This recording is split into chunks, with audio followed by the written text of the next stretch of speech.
네, 앞서 전해드린 대로 코로나19 확진자 수가 970명으로 1,000명 아래로 일단은 내려갔습니다. 하지만 교정시설이나 요양병원, 교회 등 감염 취약시설 관련 집단 감염이 계속되고 있는 상황인데요. 정부는 내일 종료되는 수도권 2.5단계, 전국 2단계 거리 두기를 유지할지 격상할지를 오후에 발표합니다. 전문가와 관련 내용 짚어보겠습니다. 전병울 차의과대 예방의학과 교수 모셨습니다. 어서 오십시오. 네, 안녕하십니까? 네, 안녕하세요. 자, 신규 확진자 수가 일단은 1,000명 아래로 내려가긴 했습니다만 계속해서 안심할 수 없는 상황인 것만큼은 분명해 보이고요. 이게 지금 상황이 17개 시도 전국 모두에서 나왔고요. 우리가 2.5단계를 상당히 좀 오랜 기간 했음에도 불구하고 확진자가 계속해서 이렇게 증가하고 있는 상황입니다. 현재 상황 어떻게 좀 먼저 진단하고 계십니까?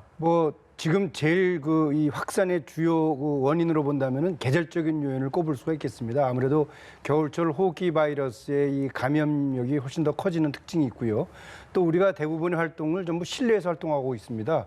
밀집, 밀접, 밀폐 환경에다가 또 이 환기가 되지 않는 그런 환경에 노출되어 있기 때문에 그 안에서 이 무증상 감염자라도 있으면은 사실상 그 동시에 많은 감염이 발생할 수 있는 그런 특징이기 때문에 네. 현재로서는 당분간 계속해서 환자가 증가할 수밖에 없는 그런 환경에 놓여져 있다. 이렇게 보셔야 되겠습니다. 네, 확진자 수가 감당하기 어려울 정도로 늘어나고 있다 보니까 이렇게 매일 1,000명 내외의 확진자가 발생하고 있는데 현재 방역의 한계 좀 어떻게 보십니까?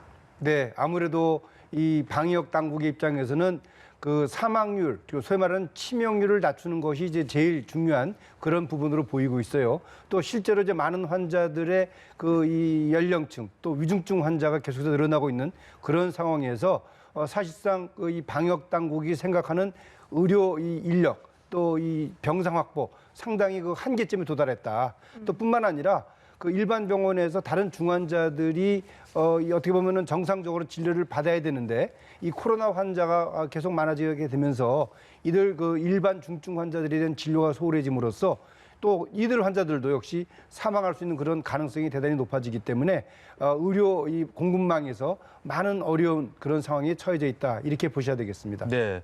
자, 그렇다면은 이 거리두기 단계를 격상을 해야 되느냐 이 부분이 상당히 좀 예민하면서도 참 우리가 계속해서 좀 주목을 해야 될 부분일 것 같은데 정부가 오늘 오후에 이 단계 격상 여부를 발표를 할 것으로 알려지고 있습니다. 일단은 2.5단계를 그대로 유지하고 연장하는 것에 무게가 실리고 있는 것으로 전해지고 있습니다만은 글쎄요, 어떻게 좀 교수님께서는 판단하고 계십니까? 네, 많은 전문가들은 3단계 격상의 필요성을 이야기를 하고 있습니다. 네. 저는 개인적으로는 현재와 같은 수도권 중심의 2.5단계 그리고 또 전국 2단계를 유지를 하고 또 현재 또 연말연시 비상 방역 시스템을 가동하고 있지 않습니까?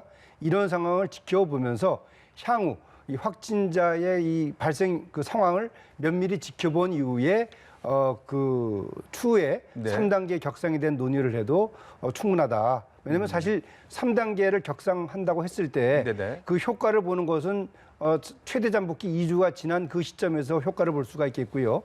또 실제 그 3단계 효과가 나타나지 않고 계속해서 환자가 늘어난다고 한다면은 사실상 국민들이 받게 되는 공포감, 불안감은 상당히 높아질 수가 있습니다. 네. 또 이 3단계가 어떤 시점에 다시 또 이 2단계 또는 2.5단계로 하향될 것인가 그런 것들에 대해서도 불확실성이 있기 때문에 현재로서는 현 상황을 그대로 유지하면서 국민들 스스로가 개인위생생활 수칙을 철저히 지킨다. 마음은 내 3단계다. 그런 각오를 갖는 것이 더 의미가 있다. 그렇게 보고 있습니다. 그런데 일부에서는 지금이라도 빨리 격상을 해서 조치를 취하는 것이 조금 확산세를 낮출 수 있지 않을까, 좀 어떤 그 시간을 좀 단축할 수 있지 않을까 이런 목소리도 있거든요. 어떻게 좀 설명을 해야 되는 겁니까? 네, 지금 사실상 그 환자 발생 양상 그 패턴을 저희들이 분석해 볼 필요가 있습니다. 현재 환자 발생 양상을 보게 되면은 대부분 그 밀집, 밀접, 밀폐된 환경 그리고 또 이 시설 특정 시설, 예를 들어서 구치소라든지 요양병원, 교회 이런 그 이 다중 이용 시설에서 밀집된 생활을 하는 경우에 이제 환자가 발생하고 있거든요. 근데 그러한 시설들은 이미 2.5단계에서도 충분히 관리가 가능한 시설들입니다.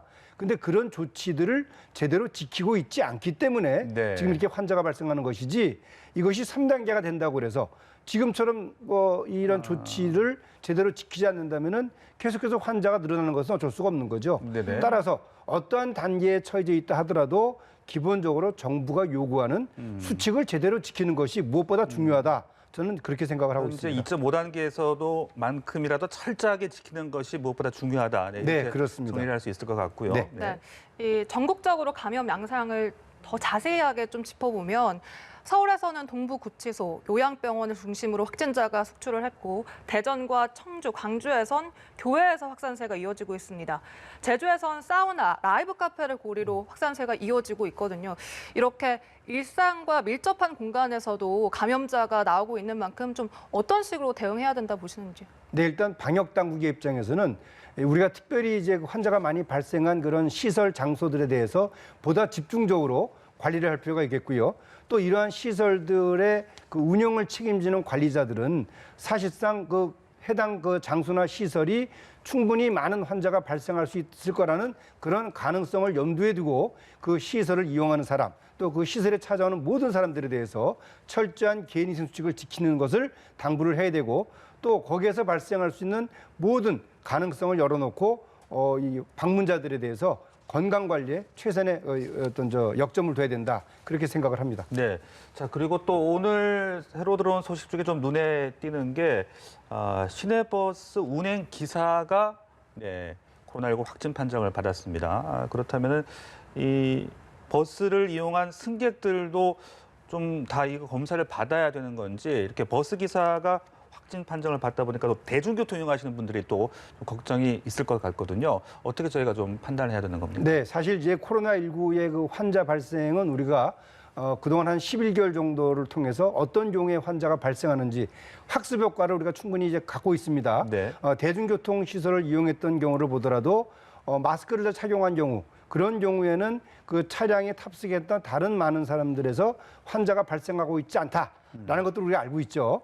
그리고 또 물론 이제 이 운전자의 경우에 그 운행 그 시간뿐 아니라 그 직장 내에서 동료들과의 어떤 식사나 휴식 시간 또는 가족들과의 접촉을 통해서 새로운 확진자가 발생할 수는 있겠습니다만, 그 차량을 운행하는 과정에서 이 운전자께서 마스크를 충분히 썼다, 그리고 이 승객들과 대화가 어느 정도 좀 통제가 됐다라고 한다면은 그 차량을 이용했던 사람들에서 확진자가 발생할 수 있는 가능성은 대단히 낮다, 그렇게 보고 있고요. 네네. 또 설사 이제 그런 가능성이 있다고 한다면은 그 차량을 이용했던 사람들이 자발적으로 요즘 뭐 선별 이 검사소가 있지 않습니까? 그렇죠. 네. 그런 그 검사소를 통해서 확진 여부를 판정받는 것이 중요하다고 생각을 합니다. 네, 그런데 대중교통 이용할 때 말입니다. 또 복잡한 시간에는 사실 거리두기를 한다라는 게 쉽지가 않고요. 또 요즘 히터 온풍기를 켜고 또 운행을 하잖아요. 그런 부분들은 어떤 점들을 유의를 해야 되는 겁니까? 네, 일단 뭐 전철이나 버스 안에서 우리 그 승객들은 다들 이제 마스크를 착용하고 있지 않습니까? 네네.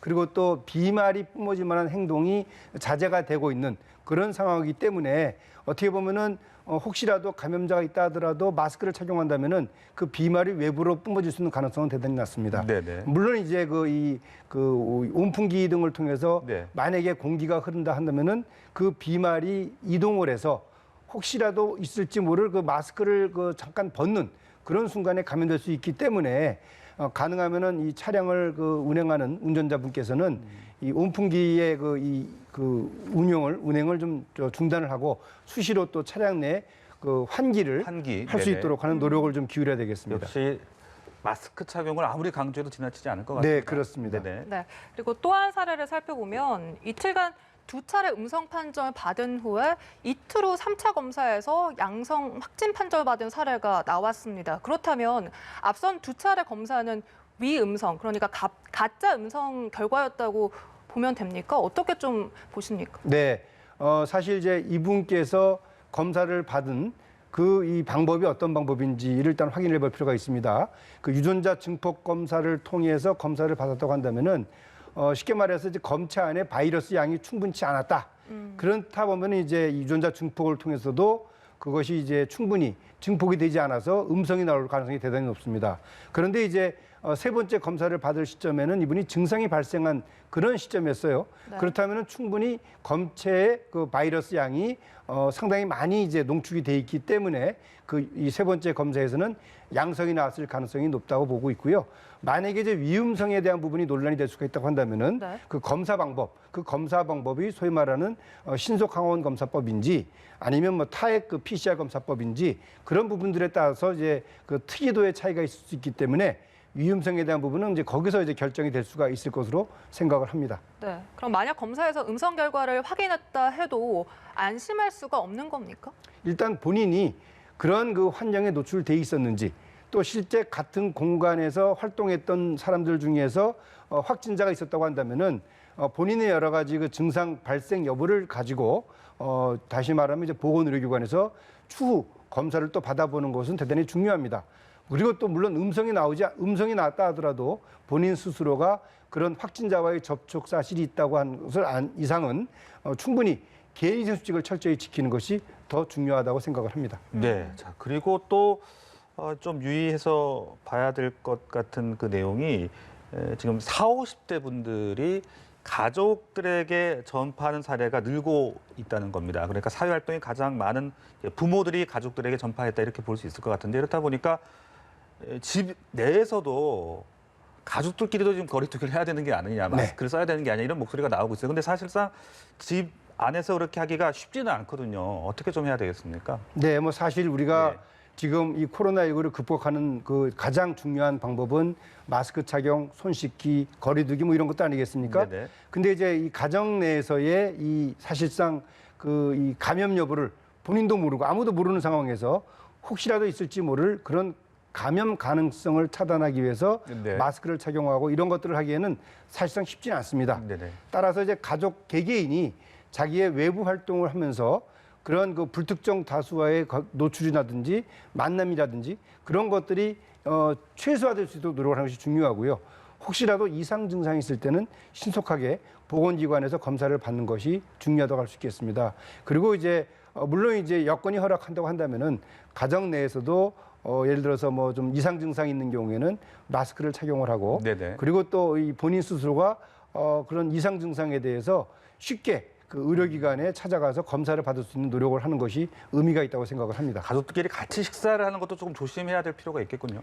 뭐 사실 지금 상황에서는 누구로부터 내가 감염이 될지는 사실상 그 예측이 불가능한 상황입니다. 네. 그렇기 때문에 식사를 할 때는 가능하면 이제 그 대화를 좀 더 그 자제를 하고요. 네. 또 비말이 뿜어질 수 있는 그런 행동들에 대해서는 스스로가 노력을 하는 것이 대단히 중요하다고 생각을 합니다. 네, 가족끼리도 방역 수칙을 좀 철저히 지켜야 될 것 같습니다. 그리고 이 신속 항원 검사의 경우를 보니까 지자체마다 특정 방법에 제한이 있어서 이용률이 실제 2% 정도에 불과하다고 합니다. 이 100명 중 10명 정도는 잘못 진단할 수 있어서 유용성이 좀 떨어진다 이런 지적도 나오거든요. 어떻게 보시는지요?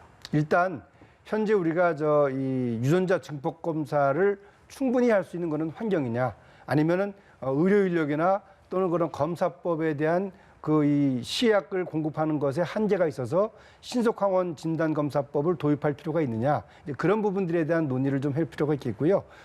적어도 단기간에 많은 확진자를 쉽게 찾아내는 방법으로서는 신속 항원 진단 검사법을 저는 추천을 합니다. 예를 들어서 다중 그 이용 이 시설이라든지 그런 경우에 양성자를 최대한 조기에 찾아내서 그 사람들을 격리를 하는 것이 새로운 확진자를 만드는데 제일 중요한 연결고리를 차단하는 방법이거든요. 그래서 그러한 시설들에서는 확진자 검사를 통해서 최대한 조기에 양성자를 찾아내는 것이 중요하고요. 다만 이제 그 임시선별검사소라든지 그런 경우에서 이제 충분히 그 의료 인력이 동원이 돼서 검사를 할 수 있다. 그렇다고 한다면은 뭐 굳이 신속항원 검사법의 도입을 강요할 그런 사안은 아닙니다. 그러나 좀 더 많은 사람들에 대해서 좀 더 빠른 시일 내에 확진자를 찾아내겠다라는 그런 정책 의지가 있다고 한다면은 저는 가능하다면은 신속항원 진단 검사법의 도입을 적극적으로 추천하는 그런 입장에 있습니다. 네, 알겠습니다. 자, 그리고요, 이 세계 곳곳에서 영국발 코로나19 변종이 또 발견이 되고 있습니다. 일본에서 이 발견되면서 일본은 한시적으로 외국인 신규 입국을 중단하기로 했다 이런 소식도 전해지고 있는데요.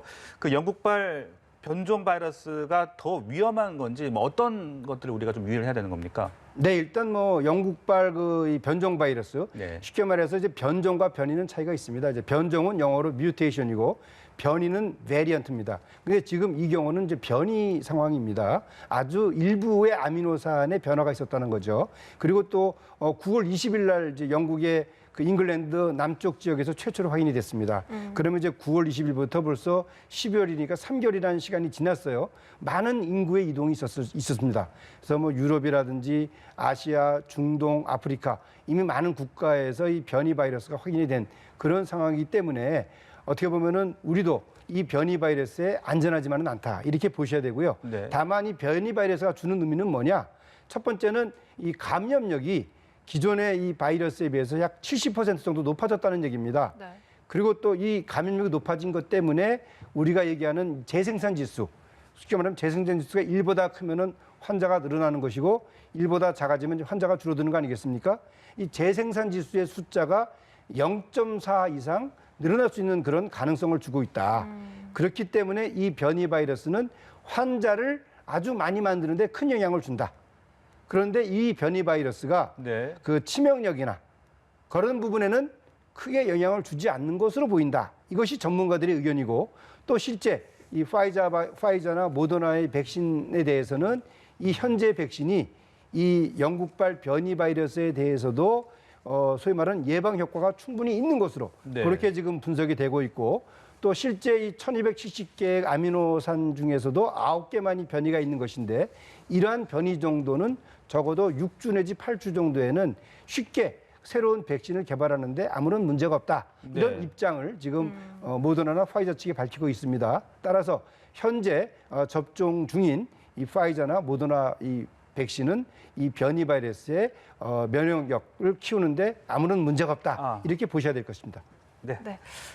알겠습니다. 이 전병율 차의과대 예방약과 교수와 이야기 나눠봤습니다. 오늘 말씀 고맙습니다. 고맙습니다.